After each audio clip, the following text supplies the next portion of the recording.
Very good evening everyone. स्वागत है आप सभी का हमारे ऑफिशियल पीडब्ल्यू एप्लीकेशन में और आपके reserve Bank of India grade be financial system की स्पेशल क्लास में। आज के दिन हम डिस्कस करने वाले हैं आपके लिए कुछ बजट से संबंधित खास, यहाँ पर इनकम टैक्स से जुड़ी कुछ खास बातों पर फोकस किया जाएगा। अब जितने भी दोस्त साथी मित्र इसमें सेशन वीडियो में सभी का तहे दिल से स्वागत है। कैसे हैं आप लोग, क्या हाल चाल है? राधे राधे आदित्य जी, नितिन सेन, केशर, अनामिका, अभिषेक, वेरी गुड इवनिंग एवरीवन। शगुन, श्रुति, गौरी, सपना, आप सभी साथियों का स्वागत है सेशन में। Most welcome. देखिए, आज की क्लास की बात अगर हम करें तो आज की क्लास स्पेशली फोकस्ड है बजट से संबंधित, और बजट से जुड़ी हुई कुछ खास बातों में बात करें तो हम बात करेंगे इनकम टैक्स से संबंधित जो भी नई बातें इस बार के बजट में इंट्रोड्यूस की गई हैं। ठीक है, तो अच्छा, हाल चाल भी बढ़िया है, बहुत अच्छी बात है। चलो, आज क्लास 7 आपकी, आज आपकी क्लास 7 है फाइनेंशियल सिस्टम की, और कल के दिन यानी कि पिछली क्लास में हम लोगों ने मॉनेटरी पॉलिसी को फिनिश किया था। सारी बातों को, सारे इंपॉर्टेंट टॉपिक्स को हमने विस्तार पूर्वक आपको समझाया, बताया।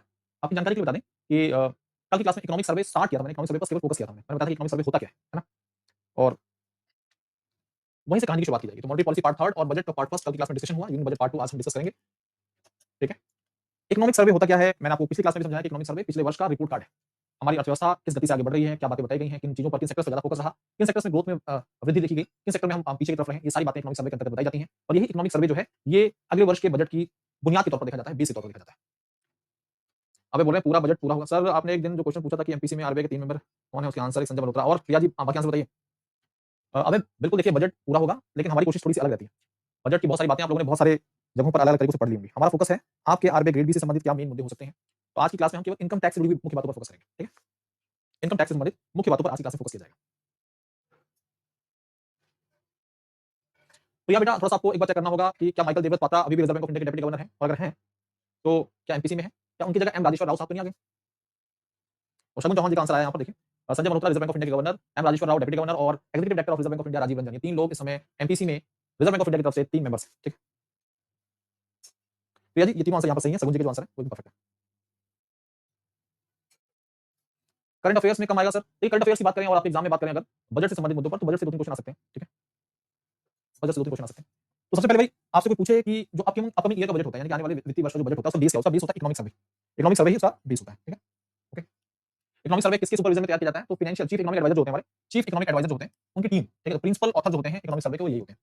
ओके, इस समय हमारे चीफ इकोनॉमिक एडवाइजर कौन है? V Anantha Nageswaran, chief economic adviser है।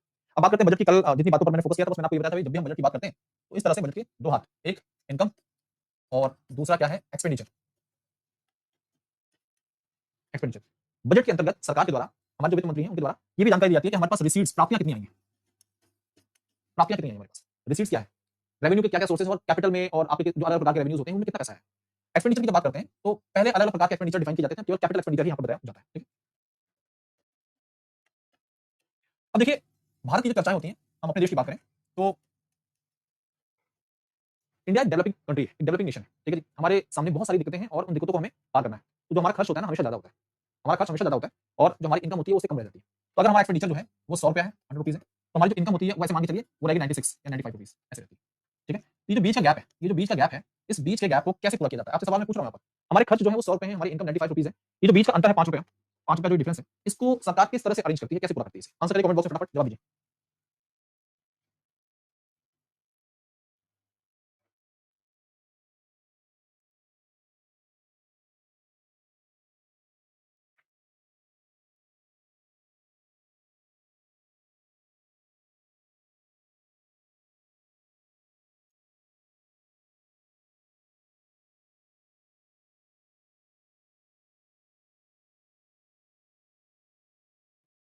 और बच्चों के अलग आंसर आ रहे हैं यहाँ पर, बोरिंग, लोन्स, टेबल्स।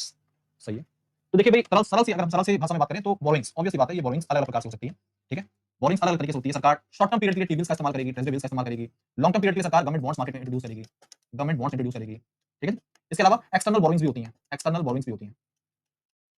ठीक है, साथ साथ में जो सरप्लस आते हैं सरकारी संस्थाओं के, वो भी रिसीव होता है हमारी गवर्नमेंट को। इसके अलावा रिजर्व बैंक ऑफ इंडिया भी अपनी सरप्लस को या फिर अपने जो भी उसके पास नेट डिपॉजिट्स होते हैं वो भी गवर्नमेंट ऑफ इंडिया को देती है। ठीक है, क्योंकि रिजर्व बैंक ऑफ इंडिया तो नॉट फॉर प्रॉफिट ऑर्गेनाइजेशन है, जो भी उसके पास रेवेन्यू जनरेट हो रहा है वो एक तरह से सरकार अपनी जरूरत के हिसाब से उस पैसे को ले सकती है। अब ये जो 5 रुपया है, एक तरह से देखा जाए, अगर हम फिस्कल डेफिसिट के पॉइंट ऑफ व्यू को समझना चाहें तो कुछ इस तरह से ऐसे समझिए। 100 पे हमारा एक्सपेंडिचर है, तो 95.6 ये हमारी इनकम है। तो जो बीच का डिफरेंस है वो कितना हो गया? बीच का डिफरेंस हुआ 4.4, है ना? तो जब भी हमारे एक्सपेंडिचर्स हमारे इनकम से ज्यादा होगा, एक्सपेंडिचर और इनकम के बीच का जो मिसमैच होता है, उस मिसमैच को हम परसेंटेज ऑफ जीडीपी के फॉर्म में रिप्रेजेंट करते हैं। इसे क्या बोलते हैं हम लोग? हम इसे परसेंटेज ऑफ जीडीपी के फॉर्म में रिप्रेजेंट करते हैं। ठीक है, मान लीजिए देश की अर्थव्यवस्था, ये जीडीपी के आंकड़े, जीडीपी को हम 3 हिस्सों में बांट देते हैं, प्राइमरी, सेकेंडरी और टर्शियरी। ठीक है, जीडीपी मान लीजिए इस वर्ष की कितने रुपए आ रही है, 100 रुपए। ये हमारे देश के भौगोलिक सीमा के अंतर्गत जो भी उत्पादन हो रहा है उसकी कीमत है 100 रुपीज। आपसे पूछा जाएगा ये 4.4 ये जो 4.40 पैसा है, कितना रुपए जो है ये जीडीपी का कितना परसेंट है? ठीक है, ये 4.4 रुपीज 100 रुपीज का कितना परसेंट है? तो सरल से आपका आंसर आएगा सर 4.4%। कितना परसेंट है? 4.4%। ओके, तो जब भी हम एक्सपेंडिचर और इनकम के बीच के गैप, जो भी बीच का गैप है, जो कि गवर्नमेंट के द्वारा एक तरह से मार्केट से बोरो किया जा रहा है, ठीक है, उसको परसेंटेज ऑफ जीडीपी में रिप्रेजेंट करते हैं। इसी को हम क्या बोलते हैं? इसको हम फिस्कल डेफिसिट बोलते हैं। क्या बोलते हैं इसको? फिस्कल डेफिसिट का नाम दिया था, इसे फिस्कल डेफिसिट बोलते हैं। इस 2025-26 के लिए जो एस्टिमेटेड फिस्कल डेफिसिट है उसे क्या क्या लक्ष्य रखा गया उसका? ठीक है, तो वो रखा गया है 4.4% ऑफ जीडीपी। 4.4% of GDP. जो टॉपिक इस समय हम चर्चा जिस पर डिस्कशन कर रहे हैं, जिसकी चर्चा कर रहे हैं, वो है राजकोषीय घाटा, जिसे आप फिस्कल डेफिसिट के नाम से जानते हैं। ठीक है, फिस्कल डेफिसिट बोलते हैं कई बार लोग, आप जो मन करे आप बोलिए, फिस्कल बोलिए, फिस्कल बोलिए। इसे हिंदी में क्या बोलते हैं? इसे हिंदी में बोला जाता है राजकोषीय घाटा। ठीक है,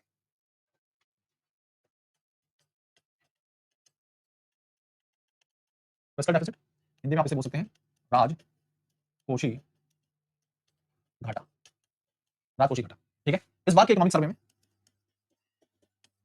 इस बार के इकोनॉमिक सर्वे में जो fiscal deficit, estimated fiscal deficit रखा गया है, वो है 4.4% ऑफ जीडीपी। 4.4% of GDP. ठीक है, ओके, ये बात याद रखिएगा, एग्जाम के पॉइंट ऑफ इंपॉर्टेंट है, एग्जाम में क्वेश्चन बन जाते हैं कई बार यहाँ से, डेफिनेशन, ये आंकड़े या आपसे सवाल के तौर पर पूछे जा सकते हैं। क्लियर है?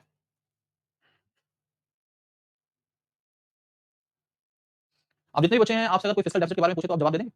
एक्सपेंडिचर इनकम के बीच का डिफरेंस, और उस डिफरेंस को जब हम परसेंटेज ऑफ जीडीपी में रिप्रेजेंट करते हैं, उसी को ही हम फिस्कल डेफिसिट का नाम देते हैं। ठीक है, इस समय जो एस्टिमेटेड फिस्कल डेफिसिट है वो 4.4% ऑफ जीडीपी बताया गया है।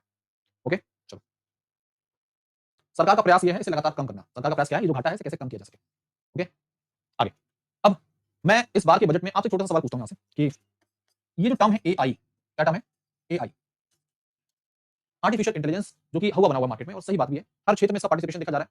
वो चाहे बैंकिंग सेक्टर हो, उसमें भी इसका रोल देखने को मिल रहा है। आईटी सेक्टर में तो बहुत ज्यादा दिक्कतें पैदा कर रहा है। कारण क्या है कि बहुत सारे लोग जब ये इंट्रोड्यूस हुआ तो इसका इस्तेमाल उन्होंने अपनी सहूलियत के लिए किया, लेकिन अब उन्हें एहसास हो रहा है कि हम शायद ये एआई जो है हमें मार्केट से हटा सकता है। हर क्षेत्र की बात नहीं कर रहा हूं मैं, लेकिन बहुत सी जगहों पर ये दिक्कत पैदा कर रहा है, खासकर जब टेक्नोलॉजिकल क्षेत्र की बात करते हैं वहां पर खासकर। ठीक है,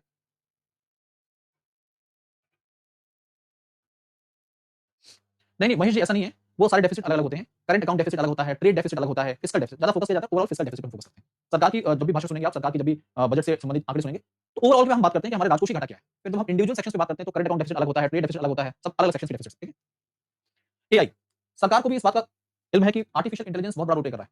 तो सरकार के द्वारा इस क्षेत्र में centre of excellence, COE, artificial intelligence in COE, artificial intelligence, इसके लिए सरकार के द्वारा कितना एलोकेट किया गया है? 500 करोड़ एलोकेट किया गया है। 500 करोड़ का एलोकेशन किया गया है। ठीक है, मैं आपको कुछ वन लाइनर बता रहा हूं जो बड़े काम के हैं, जो आपके इंटरव्यू में पूछे जा सकते हैं, जिन लोग के इंटरव्यू लगे हुए हैं आईबीपीएस में। इंश्योरेंस की बात करें, इंश्योरेंस सेक्टर की, इंश्योरेंस में फॉरेन डायरेक्ट इन्वेस्टमेंट, एफडीआई, जिसकी लिमिट पहले 74% हुआ करती थी, उसे बढ़ाकर अब कितना कर दिया गया है? 100% कर दिया गया। आपके आने वाले किसी ना किसी एग्जाम में क्वेश्चन पूछा जा सकता है। केसीसी, किसान क्रेडिट कार्ड, ठीक है, इसकी जो क्रेडिट लिमिट हुआ करती थी वो पहले थी 3 लाख, जिसे बढ़ाकर कितना कर दिया गया है? 5 लाख कर दिया गया। ठीक है, 3 लाख टू 5 लाख कर दिया गया। सोचिए बेटा, सेंटर ऑफ एक्सीलेंस का मतलब होता है कि एक तरह से एक ऐसा इंस्टीट्यूशन तैयार करना जो कि एआई के क्षेत्र में कैसे बेहतरी, या फिर किस तरह से उस क्षेत्र में हम बेहतर तरीके से काम कर सकते हैं, पब्लिक इंटरेस्ट में कैसे काम किया जा सकता है, कैसे वहां से रोजगार के साधन डेवलप किए जा सकते हैं, कैसे हम जो यूथ है, यूथ के भले के लिए कैसे काम किया जा सकता है, कैसे उनको ट्रेनिंग प्रोवाइड की सकती है, कैसे स्किल्स डेवलपमेंट के क्षेत्र में काम किया जा सकता है। सेंटर ऑफ एक्सीलेंस का मतलब आर्टिफिशियल इंटेलिजेंस के क्षेत्र में कैसे और बेहतर तरीके से इसका आउटपुट आपको मिल सकता है, उस क्षेत्र में काम करना। ठीक है, गौरी और बाकी जो बच्चे हैं उनकी जानकारी के लिए यहाँ पर आपको जानकारी दे दी गई है। जब भी आप सेंटर ऑफ एक्सीलेंस की बात करते हैं ना, तो किसी भी फील्ड से जुड़ा हुआ एक ऐसा सेंटर की हम बात कर रहे हैं, सेंटर डेवलप करने की बात कर रहे हैं, इंस्टीट्यूट डेवलप करने की बात कर रहे हैं, जहां पर उस पर्टिकुलर फील्ड से संबंधित डेवलपमेंट और ग्रोथ के क्षेत्र में काम किया जाए। ठीक है, ओके, देखिए बहुत छोटे-छोटे पॉइंट है लेकिन बड़े काम के हैं। ये आपके जो बैंक के एग्जाम होते हैं ना उनमें एक वन लाइनर क्वेश्चन बन जाएंगे। सेंटर ऑफ एक्सीलेंस से कितना? 500 करोड़ रुपए है। इंश्योरेंस में एफडीआई कितना आपका? 100% कर दिया गया 74 से। केसीसी की लिमिट क्या है? 3 लाख से 5 लाख कर दी गई। बड़ी काम की बात है। ठीक है, आगे। अब हम ले चल रहे हैं आपको इस बार के बजट में जिस मुद्दे पर सबसे ज्यादा चर्चाएं हुई, जो मुद्दा सबसे ज्यादा चर्चाओं में रहा, और बोल सकते हैं कि दिल्ली के चुनाव में एक तरह से जो मिडिल क्लास है, ठीक है जी, उसका जो रुख बदला, वो 8 पे कमीशन, फिर उसके बाद बजट में 12 लाख तक की इनकम पर कोई टैक्स नहीं, और ऐसी कई महत्वपूर्ण अनाउंसमेंट, उसने पूरा खेल चेंज कर दिया है। आप सभी ने दिल्ली के रिजल्ट देखे, उम्मीद नहीं थी कि ऐसा होगा, लेकिन ऐसा हुआ, और इसके पीछे सरकार की लगातार जो अनाउंसमेंट देखने को मिली पिछले 2-3 महीनों में, वो गेम चेंजर के तौर पर देखी गई। ठीक है, तो शुरुआत कर रहे हैं हम इस बार की बजट की खास बातों की, और वो खास बात जो है यहाँ पर केवल अभी हम टैक्सेशन से संबंधित बातें कर रहे हैं। हमारे यहाँ पर जब हम बात करते हैं इनकम टैक्स एक्ट की, तो इनकम टैक्स एक्ट जो है, इनकम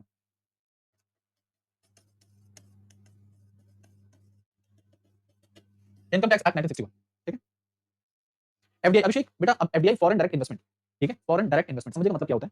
चलिए पहले उसी को क्लियर कर दें आपको।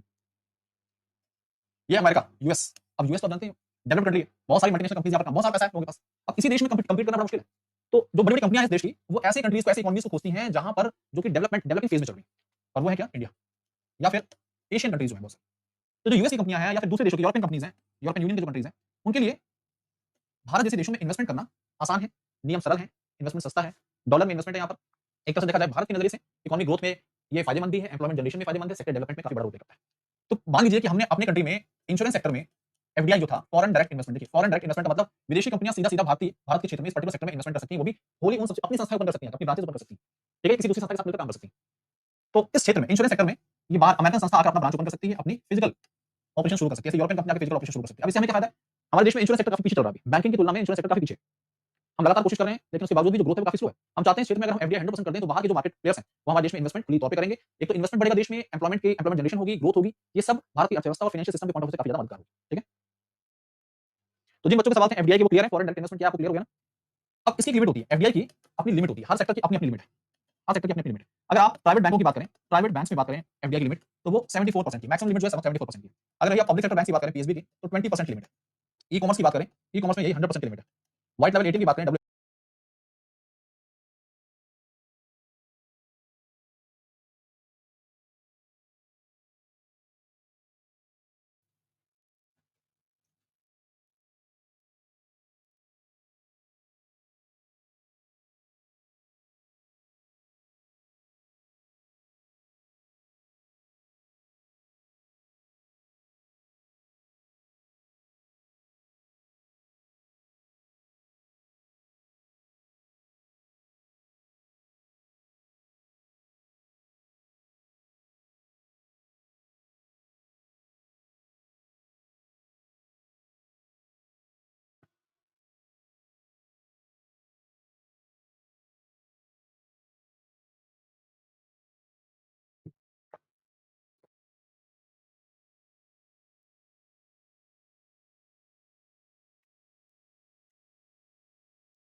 ठीक है दोस्तों, अभी सही है, ऑल क्लियर। अ, जब ये फ्रीज हुआ है उसके बाद मैंने कुछ भी नहीं पढ़ाया, मैं आपकी जानकारी के लिए बता दूं, ठीक है, आप लोग परेशान हो जाते हैं कि कुछ हमारे हाथ से निकल गया हो, ऐसा कुछ भी नहीं। जब भी ऐसा कुछ फ्रीज होता है तो मेरी कोशिश ये होती है कि मैं चुप हो जाऊं, मैं खुद पॉज कर लूं अपने आप, ठीक है। अब किसी ने बोला वाला क्या वाला, Mahesh ji डब्ल्यूएलए white level ATM, आप देखते हो कि मार्केट में कई एटीएम ऐसे होते हैं जिस पर किसी बैंक का नाम नहीं होता, किसी प्राइवेट कंपनी का नाम होता है, तो ऐसे एटीएम को आप व्हाइट लेवल एटीएम बोलते हैं। शगुन बेटा, श्रुति सिंह, ठीक है, डब्ल्यूएलए इज व्हाट, ये है आपका white level ATM, white level ATM, clear है। तो चलिए इस तरह से आपके जो भी डाउट थे वो क्लियर हो गया। हम लेके चलते हैं आपको सीधा इनकम टैक्स से संबंधित मसलों पर क्या बदलाव हुए हैं। सबसे बड़ी खबर, सबसे प्यारी खबर ये है कि 12 लाख तक की इनकम पर आपको कोई टैक्स पे नहीं करना, और 12 लाख में अलग से 75,000 यानी कि 75,000 तक का स्टैंडर्ड डिडक्शन भी है, यानी कि 12.75 लाख तक की इनकम पर कोनो टैक्स नहीं देना है। अभिषेक सिंह, ऐसा है कि 74% का मतलब होता है किसी कंपनी, कोई कंपनी एस्टैब्लिश की गई, उस कंपनी में जो फॉरेन कंपनीज हैं, फॉरेन शेयर होल्डिंग्स हैं, वो मैक्सिमम 74।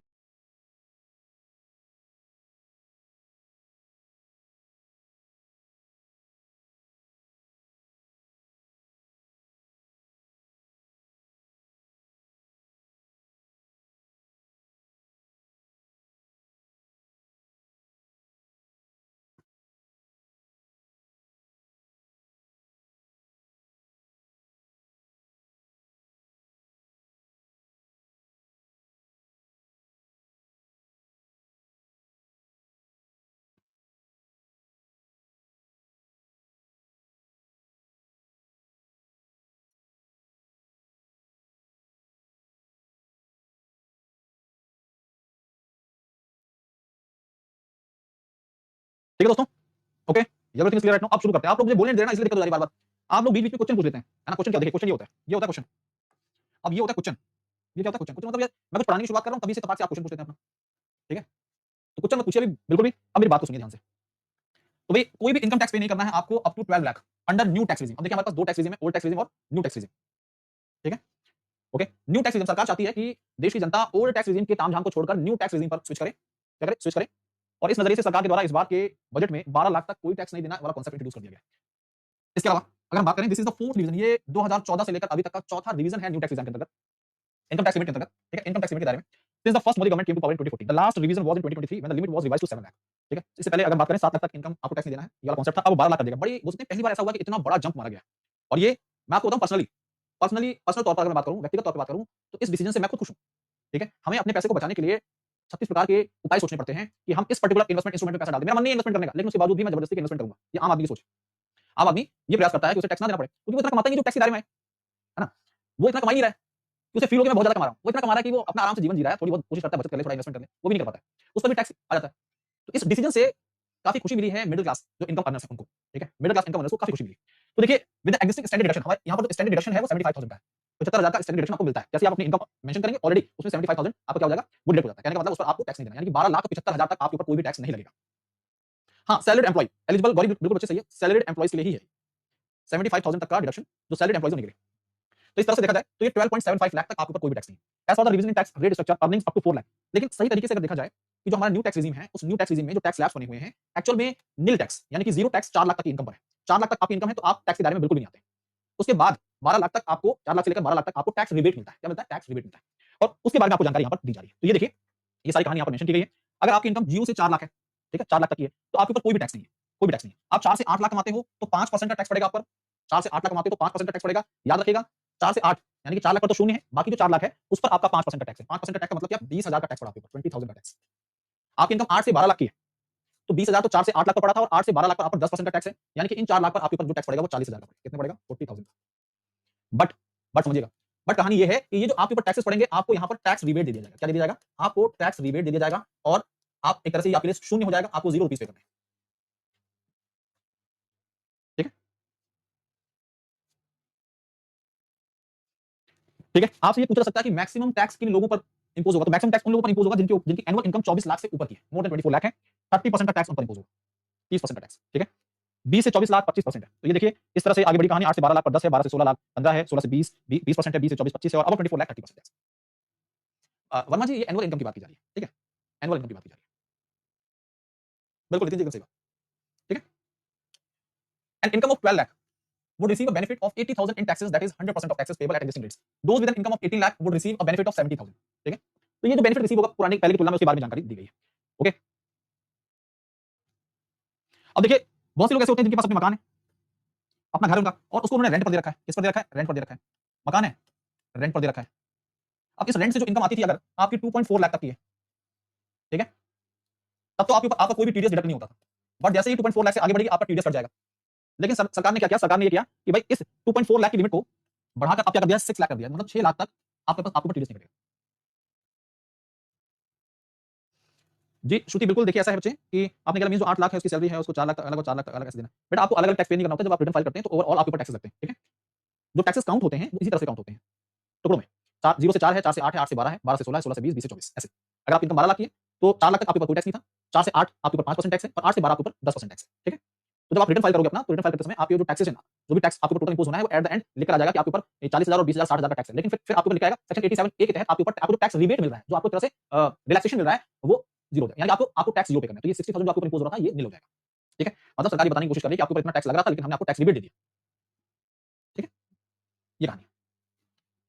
हाँ, आप सभी की जानकारी के लिए बता दें, ये जो जानकारी आपके सामने रखी जा रही है, ये अगले वित्तीय वर्ष से लागू होगी। आपको पिछले वित्तीय वर्ष में कोई लाभ नहीं मिलना है। जो पिछले वित्तीय वर्ष का ढांचा था, जो आपकी इनकम थी, उस पर पुराने इनकम टैक्स रेजिम से संबंधित ही नियमों को लागू किया जाएगा। यानी कि जो भी आप चर्चाएं देख रहे हैं, ये लागू होगा 1 अप्रैल 2025 से। तो ये जो भी इंप्लीमेंटेशन है, ये इंप्लीमेंटेशन आपको 1 अप्रैल 2025 से हो रही है, ठीक है? गौरी बच्चे, नितिन, श्रुति, आप जितने भी साथी यहाँ पर सवाल पूछे जा रहे हैं, उन सभी के लिए। अगली बात, higher tax reduction limit on interest income. अब देखिए बड़ी अच्छी बात है कि जो हमारे सीनियर सिटीजन होते हैं, 60 से ऊपर, वो बैंकों में अपनी एफडी ओपन कर लेते हैं। एफडी उनकी अच्छी खासी ओपन होती है। कारण क्या होता है कि भाई जो भी उन्हें लमसम अमाउंट मिला होता है सब बैंक में जमा कर देते हैं वो। 20 लाख, 30 लाख, 40 लाख, 50 लाख। तो रिटर्न भी तो अच्छा मिलता है उनको, इंटरेस्ट भी अच्छा मिलता है। अब वो इंटरेस्ट जो है पहले 50,000 से जैसे ऊपर होता था उस पर टीडीएस कट जाता था। सरकार ने उनको बोला कि अब बड़े बुजुर्ग लोग हैं, आप लोग थोड़ा सा आपको रिलैक्सेशन देते हैं और चलिए इस 50,000 की लिमिट को बढ़ाकर 1 लाख कर देते हैं। तो one of the most significant changes is the increase in the tax deduction limit on interest income for senior citizens. The deduction has been doubled from 50,000 to 1 lakh. ठीक है?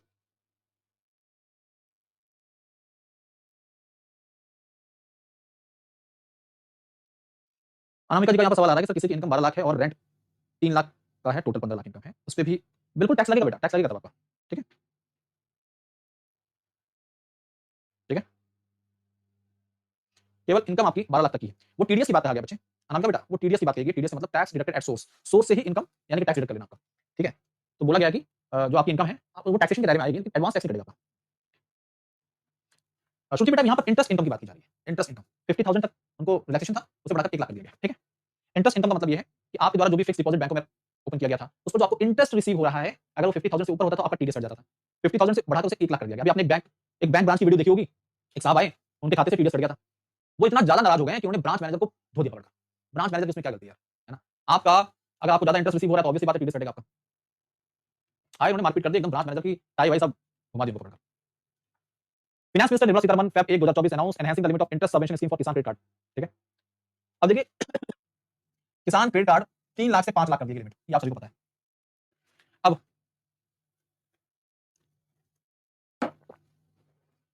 ये credit guarantee cover, credit guarantee cover की जब बात की जाती है तो micro and small enterprises MSME जो है, एमएसएमई इनके लिए जो क्रेडिट गारंटी कवर है उसे 5 लाख से बढ़ाकर 10 लाख कर दिया गया, 10 करोड़ कर दिया, डबल कर दिया गया। तो क्रेडिट गारंटी कवर डबल कर दिया गया आपके यहाँ पर। Startup increase from ₹10 crore to 20 crore कर दिया गया। ठीक है, एक्सपोर्टर एमएसएमई जो है उनके लिए 20 करोड़ तक कर दिया गया, अप टू 20 करोड़। ये क्या है, क्रेडिट गारंटी कवर है और इसे डबल कर दिया गया। सरल भाषा में दिमाग में रखिएगा, क्रेडिट गारंटी कवर को डबल कर दिया गया। अगली बात, माइक्रो स्मॉल मीडियम एंटरप्राइजेस, ये आपके एग्जाम में क्वेश्चंस बना सकते हैं। इससे संबंधित जो क्राइटेरिया था उस क्राइटेरिया में फेरबदल कर दिया गया है, बदलाव कर दिया गया है। इन्वेस्टमेंट और टर्नओवर के क्राइटेरिया में चेंजेस किए गए हैं। ठीक है, अब कोई भी माइक्रो इंडस्ट्री जो है, माइक्रो एंटरप्राइज जो है, वो माइक्रो की कोई भी इंडस्ट्री, कोई भी एंटरप्राइज माइक्रो की कैटेगरी में तब आएगा जब उसके लिए जो इन्वेस्टमेंट लिमिट है 1 करोड़ से बढ़ाकर उसके लिए कर देंगे 2.5 करोड़ कर देंगे। ठीक है, 2.5 करोड़। स्मॉल एंटरप्राइजेस के लिए इसे 10 करोड़ से बढ़ाकर 25 करोड़ कर दिया गया और मीडियम एंटरप्राइजेस के लिए 50 करोड़ से बढ़ाकर इसे 125 करोड़ कर दिया गया। तो यहाँ पर अगर हम माइक्रो स्मॉल मीडियम एंटरप्राइज की बात करें तो इन्वेस्टमेंट के पॉइंट ऑफ व्यू से लिमिट को 2.5 गुना बढ़ा दिया गया। कितना कर दिया गया? 2.5 गुना बढ़ा दिया गया। माइक्रो 1 से 2.5 करोड़ हो गया, 10 से 25 करोड़ हो गया, 50 से 125 करोड़ हो गया। ठीक है, 2.5 टाइम्स ये इन्वेस्टमेंट। लेकिन टर्नओवर को 2 गुना बढ़ाया गया। टर्नओवर को कितना गुना बढ़ाया गया? 2 गुना। देखिए, turnover limit for MSME, micro के लिए लिमिट 5 करोड़ से 10 करोड़ कर दी गई है। स्मॉल एंटरप्राइजेस की लिमिट 50 करोड़ से 100 करोड़ कर दी गई है और मीडियम एंटरप्राइजेस के लिए इस लिमिट को 250 करोड़ रुपए से 500 करोड़ कर दिया गया। ठीक है, तो इन्वेस्टमेंट 2.5 गुना और टर्नओवर के क्राइटेरिया को 2 गुना कर दिया गया। ठीक है, वो कंपनी चाहे मैन्युफैक्चरिंग सेक्टर से हो, चाहे सर्विस सेक्टर से हो, सबके लिए क्राइटेरिया सेम है। माइक्रो स्मॉल मीडियम एंटरप्राइज से संबंधित जो एक्ट है, एमएसएमई एक्ट 2006, इसमें ठीक है यही एक्ट है वो, जिसमें समय समय पर बदलाव होते रहते हैं, अमेंडमेंट होते रहते हैं। ओके दोस्तों, तो ये कुछ खास बातें थी जो बजट से जुड़ी हुई थी और इसमें टैक्सेशन या फिर किसी न किसी प्रकार से बैंकिंग से चीजें संबंधित थी। ओके, होप सो आज की इस क्लास में आप किसी भी साथी को कोई दिक्कत परेशानी नहीं आई होगी। आज की क्लास में हमने शुरुआत की थी इकोनॉमिक सर्वे से। इकोनॉमिक सर्वे को जानते हुए हमने फिर फिस्कल डेफिसिट पर चर्चा की। ये बात आपको क्लियर है, इसमें कोई दिक्कत परेशानी नहीं है। 4.4% ऑफ जीडीपी, ये आपने जाना। फिर हमने न्यू टैक्स रिजीम जो है इसकी कहानी को पढ़ा, सारी कंडीशंस कवर की, केसीसी से संबंधित बातें, FDI in insurance, artificial intelligence, इन सारी बातों को 1 बाय 1 करके कवर किया है। At the end MSME, micro small medium enterprises. ठीक है, ओके, ठीक है दोस्तों, तो इस तरह से आज के सेशन को यहां पर एंड कर रहे हैं। कल मंडे है तो क्या हुआ, कल हमारी कोशिश है, कल हम आपके लिए शाम को 5 बजे 5 पीएम पर एक सेशन रखेंगे जो कि बजट से ही संबंधित होगा, बजट से ही संबंधित होगा। और हमारा प्रयास ये है कि कल के दिन हम बजट फिनिश करें आपका। ठीक है, तो कल आपके लिए मंडे को शाम को 5 बजे क्लास होगी, 1 घंटे की क्लास होगी, बजट आपके लिए समाप्त हो जाएगा। ठीक है दोस्तों, नहीं नहीं दिनेश नहीं भाई, उसे प्राइवेट एटीएम नहीं बोलना यार, उसे नाम ही व्हाइट लेवल एटीएम दिया मेरे दोस्त, उसे प्राइवेट, अपने मन से कोई नाम नहीं देना किसी को भी। अपने मन से कोई नाम दे देंगे तो मजा नहीं आएगा।